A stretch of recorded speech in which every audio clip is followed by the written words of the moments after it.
Welcome to this week's episode of ThinkTank Thursday with TrainerTainment. My name is Candy Kelly, and I am your host this week, and thrilled as always to be here. Before we jump into this week's interview, always giving shout outs to our favorite sponsors out there. We are sponsored by Embed, Expert Hosiery, BMI Merchandise, Betson, Delta Strike, Roller, and Semnox. And today's guest is from Semnox.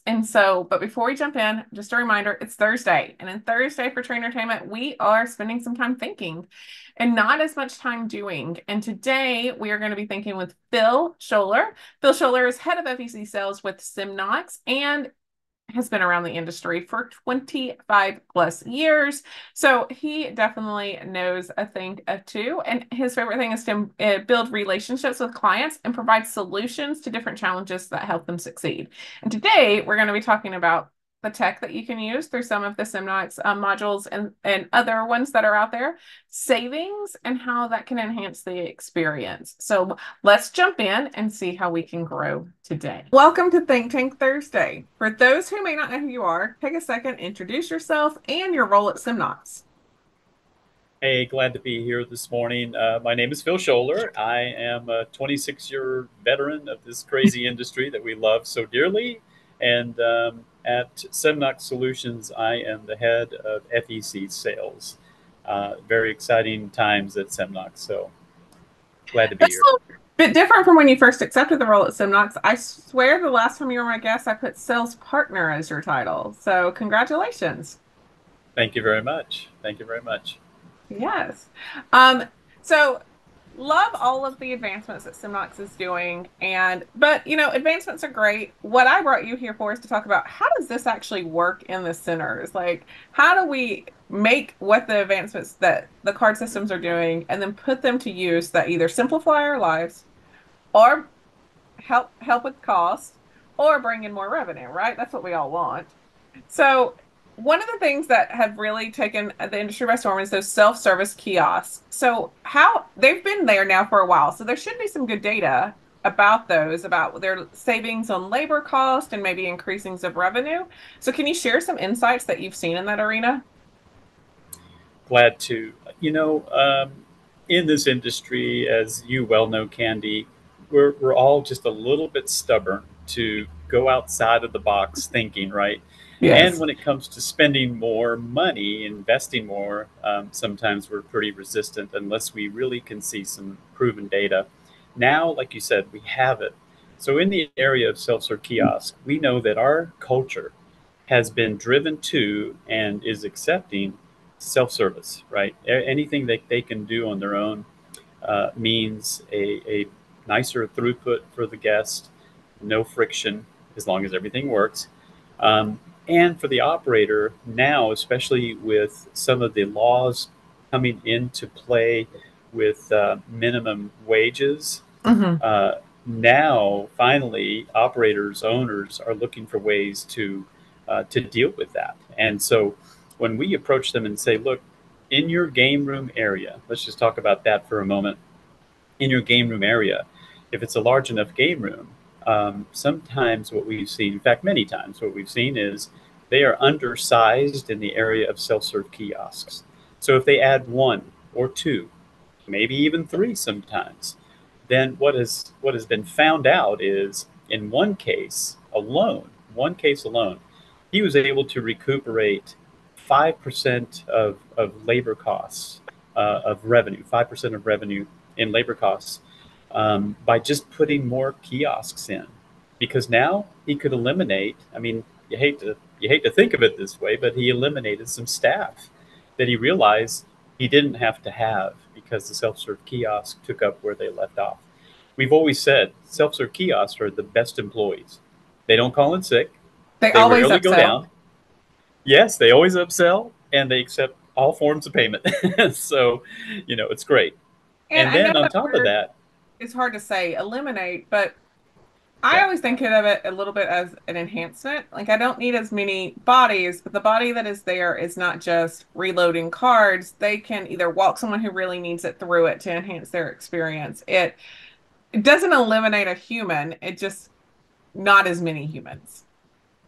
Well put. And with kiosks today, I mean, I'll talk about, us, of course, at Semnox, but Hmm. pretty much all systems. At the kiosk, a guest can check their balance, buy packages that include attractions. At our kiosk, you can schedule an attraction like a laser tag game. You can even buy food. You can even register your card in case it gets lost. And there are a number of things that the self-serve kiosk does. So if you only have one in a setting of 50 games, well, that's a bottleneck instantly. And so that Hmm. becomes a problem rather than an enhancement. So adding more becomes a huge enhancement, not only in the area of labor savings. What this particular case study showed, he gained an equal amount of revenue. So 5% labor savings, 5% increase in revenue. And why? More people could access more services instantly, because what happens without being able to access, whether it's because you have a not well trained staff member or not enough kiosks, guests will just say, I guess we're done today. Let's just go home. And when they could have spent another $20, another $50. So, A really good yeah, example of that's, how this can work, I think, in real time is I have had my card balance checked by a human, and then I've had it checked at the kiosk. If I go up to the counter and say, "Hey, I need to know how many more credits we have on this," or tokens to play, whatever terminology I use, and they check it and say, "You have this many tickets or whatever," they're just going to tell me the number and let me be like, "Here's your card," and go. That's that yeah, experience. yeah, If I go to a kiosk and say, "Oh, I need to swipe this to see how much more we have," there's always that option underneath that asks me, "Do I want to add more?" absolutely. It's a beautiful thing, right? It does so Mhm. much work for the operator. So it becomes a no-brainer once they realize, okay, yes, I have to spend a little more, but they get that back so much more, really, in terms of cost savings and increased revenue. I like that you point out both of those because both of those need to be considered when you're analyzing the ROI of something, cost savings and the amount of revenue it brought in. Yeah. Uh, a second ago, you alluded that the Semnox kiosk also can sell attractions and like time slots, which in the past has either been a lot of times handled by tickets, whether manual or, on a card or something like that, or wristbands or something like that. And so, Mhm.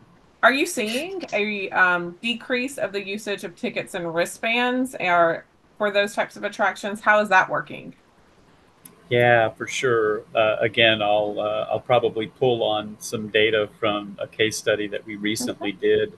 A very high volume older facility in the west part of the country installed the system, and in the game room area, of course, that was great. Nice enhancement. Used our point of sale for food, birthday parties, all of that. Um, he had 7 outdoor attractions that he still had to sell, like a paper ticket, and or if it was an all day pass, they would just put a paper wristband on Oh, it. okay, yeah. And so outside at the attendant either ripped the ticket, to show that it had been used, Oh, okay, yeah. and they put it in a box. Yeah, okay, they put it in a box so they could do some form of reconciliation at the end of the day. The all-day wristband, that was fine. It was a visual. It showed the attendant, okay, they paid for this for all day, so they can access the go karts, they can access the roller coaster, or whatever it might be. But what the operator knew was there was shrinkage happening. They just couldn't get their arms around how much. Man, when they put our system in and they put readers out there at the attractions where it had to tap to open a gate, or it had to be tapped to turn the reader a color that indicated that payment had been made and access would be granted, because of the cameras that they put there that had always been there all along.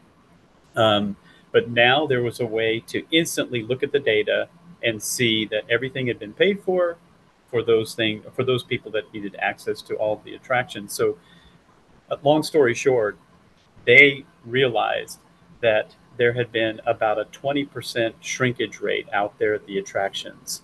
20%. And how was that happening?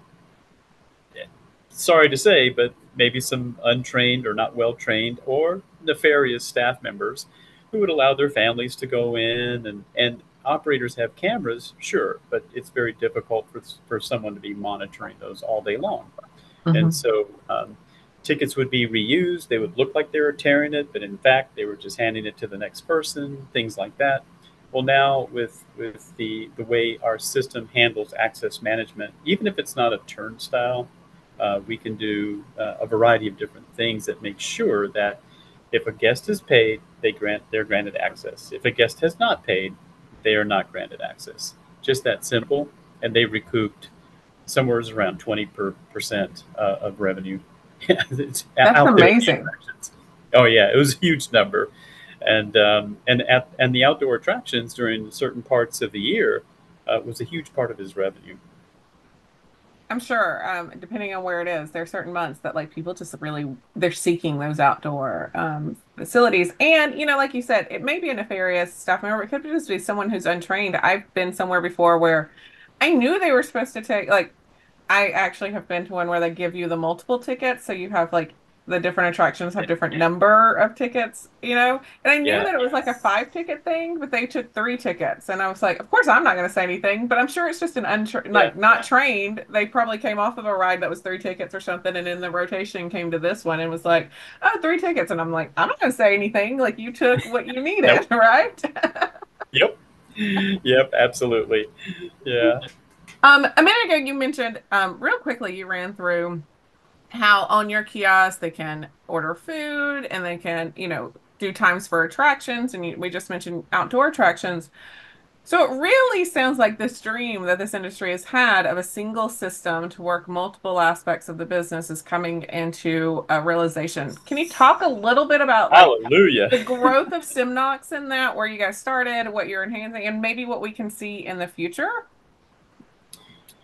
Sure, there's so many pieces to that. We could probably spend another hour on just that alone. But yes, you're right. The industry is always sought after a one system solution, and there are tons of really well, maybe not tons, but there's some really good front end software companies out there where they do the point of sale, party booking, event management, all of those kinds of things very well. They do that.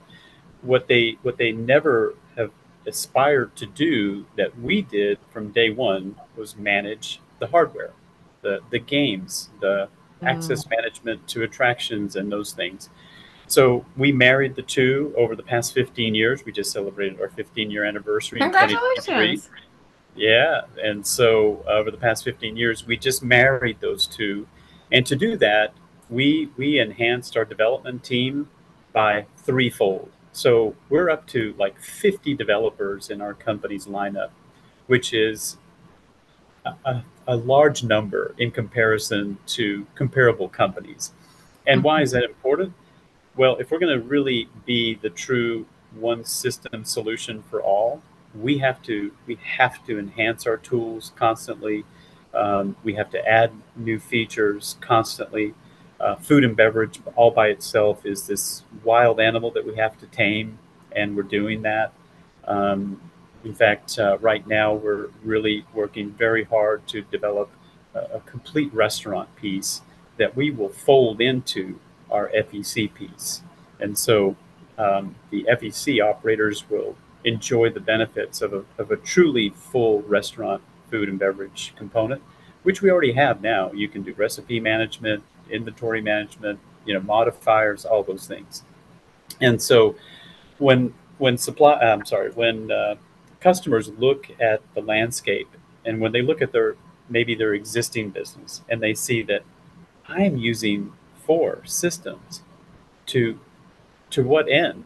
Mhm. I can put in a single system, and number one, it cuts the monthly subscriptions by sometimes at least half, sometimes even more. So that's a huge savings right there. Sometimes, again, because of having a single system, all the data is in one place now. You might be able to trim some of the staffing, because now you're not having to have one person manage this, another person managing that. You can manage it all in one system. And so, and just the efficiencies that come into play with one system running everything. We have one operator that has 10 locations nationwide, and he got rid of, he said, in some of his locations, 6 different systems by putting a single system solution in place. That's huge. For him, the cost savings alone in 1 month or per month helped him get back that ROI in less than a year. But I would say to most current operators that have multiple systems, when they put a single system solution like ours in, you're looking at probably a year to get that back between cost savings and between all of the efficiencies that a single system brings in.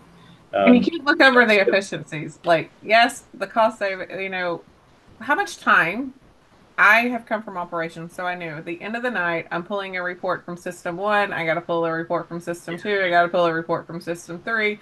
I have to spend my time compiling that information into the daily report that then needed to go to the accountant and all, and then I got to input it. That, you know what is worth something? My time. Yeah, yes, yes. Forget work-life balance, right? You're pulling your hair out trying to figure out and reconcile all these systems. So it's crazy. So I would tell you, are we completely where we want to be? No, absolutely not.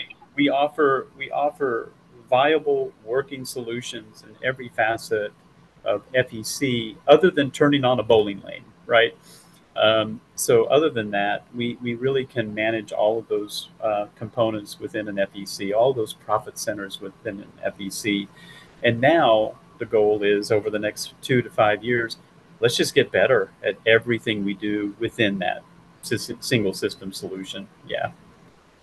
It's funny you mentioned bowling center. I was going to ask, there's two very big growth uh, happenings in our industry right now, and that is the conversion of bowling centers and cinemas into more attractions based and more encompassing attraction location based entertainment. You don't turn on the boat, but how well does Semnox integrate with either the cinema, the things that turn on the movies, which I believe that's called an RTS system, or any of the bowling? Is that easy to marry those two things together? Not easy. Yeah, I didn't think No, so. Like that's not those are the easy. two areas that are a little bit because they're on the newer end of conversion into this. Yeah. So, Yeah, and in the theater space, man, they're all trying to figure out and scrambling, what to do for the next 5 to 10 years. mhm. Many are just getting out of it and selling off the real estate. Others are saying, nope, we just got to refine what we do and do it better. And so now they're in that space. They're more open than they've ever been to integrations, ticket sales and all that go with theaters is quite interesting. And now in There's a theaters, whole lot of back end stuff to that too. yes, there is, and now they're introducing like crazy dine-in cinemas. Mhm. They got to pull people in somehow, and so we're just getting our arms around that one. Bowling, there's much clearer pathways to get to where we all want to go. Um, Getting two software development teams to work together in the same room is herding cats for sure. Um, but we're making headway with some of the large bowling providers, the bowling equipment providers out there. We're making great strides. In fact, I think and I hope by this Bowl Expo, we'll be able to report some good news about some of those players in that space. And so, yeah, that's the only area that's always going to be a little bit tricky. You'll still have two suppliers. You always Mhm. will. I don't think there's any way around that. Yeah. Um, but the good news is we do all the rest very well. Yeah. And I by no means ever thought that it would be a takeover of those two because they need their proprietary things, but how do they work nicely together in cohesion? Yeah, I Um, mean, some of the goals of just being able to let a guest walk up to the bowling counter and use the card that they purchased somewhere in the venue mhm. to pay for bowling and Oh schedule in. yeah, that would be awesome. Yeah, yeah. That's goal number one, and we've achieved that already in some areas, but we want it to be even further. So we're working on those. So you've been with Semnox for a little while now, and I'm sure you get some common challenges that people call you for, like how do I better utilize this, or how can your system help me with this? If you were to put out there, like what are the top like two or three challenges that you get asked a lot about that the solution's already within their system if they have the Semnox system, what would that be, and how does Semnox help with that? Uh, I would say the reporting management is something that I get personally called on a lot and about. And the thing is, sometimes we offer too much, and so our clients don't always know where to find reports. And so it's something that simple. We are able to just simply point them to the specific report they're looking for, and then even schedule it so that they don't have to look for it anymore, so that it automatically comes into them every day or once a week, however often they want to see that report. So that's one. The other is just inventory management across the board, whether that's at the redemption center or in the food management side of things. Um, Many have either never done that or never done that well. And so when they realize, oh my gosh, I have a tool now that I can use to do that. Um, when we go through the implementation at the very beginning, there's so much being thrown at them, so much information, so much data. So oftentimes they have to come back to the training table and get some further training in that area. But it's such an important area to an operation, right? I mean, Yeah. we all know, especially in redemption, shrinkage is just it can be a mess if you don't get a hold of that very quickly. And so we're always eager to help with that. We have an SIT uh, group of people, a system implementation team of people. Okay. That's where the SIT comes from. That once the installation has taken place, whether it's an existing operation that replaced other systems with us or a brand new build, the SIT guys are always there available for those kinds of, man, I can't find this report, or how did you tell me that we could do such and such? So we can always point them back to that. Well, Phil, thank you for your time. We have a signature question that we ask at Think Tank Thursday. And so it's been a little while since I got to ask you this. So what are you currently doing right now to grow yourself? I I'm going to do a little plug for a book. Okay. It's called. Can you all see that? It's Pull it more towards your education. body. Oh my Okay. goodness! There Education. it is. There we There it go. is. Education of a CEO. This is Bill Jurgen. He's the CEO of Correct Craft. It's an Orlando-based boat building company. What's interesting about this particular book that I'm reading is this guy um, never aspired to be a CEO of anything, and he took over this flailing old company um, 15 years ago and has turned it around into a multi-billion dollar worldwide company with distributors in 61 countries and all of that. It's not so much about what he did, it's how he did it. And he did it so organically through relationship building. And it's something I've always said to our teams is build a relationship, product will follow. I can't tell you I'm the best sales guy out there. I just love people. I just love people and building relationships. So Candy, I'm always just looking for ways to be better at that. I'm working intentionally on listening more and listening better. Awesome. And then, as always, where can people connect with you if they want to learn more about you or Simnox or how any of your solutions could maybe help them save some costs and increase some revenue? Sure, sure. So they can go to semnox.com. They can find me there, or they can go to, just send me an email at phil.showler, Showler, at semnox.com. Happy to chat with you and give us a shout. We'll help you out. Phil is one of my all-time favorite guests to have on Think Tank. He always is just so giving with his insights and knowledge, and I loved that he brought case studies and actual percentages of what he has seen work with some of his clients. So much to take away from this week's episode. So thank him once again for coming, and be sure to check him and Semnox out.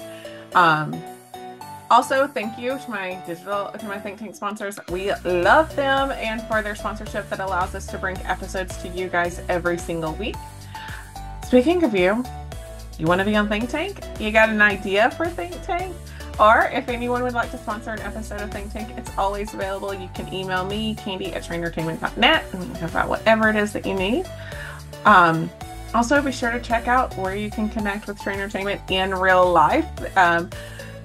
All of our upcoming events and appearances can be found on our website, which is www.TrainerTainment.net. And if you look under our menus, there's an events menu, and there it will show you everywhere we're going to be and who you might be able to see there. So again, you are why we come and do this. So thank you for tuning in to today's episode of TrainerTainment's Think Tank Thursday. Remember, the journey to success is all about growth. And here at TrainerTainment, we're obsessed with helping you and your company grow. So visit TrainerTainment.net to see how we might be able to support your growth journey. Until next time, keep learning, keep growing, and keep being awesome. Bye, guys.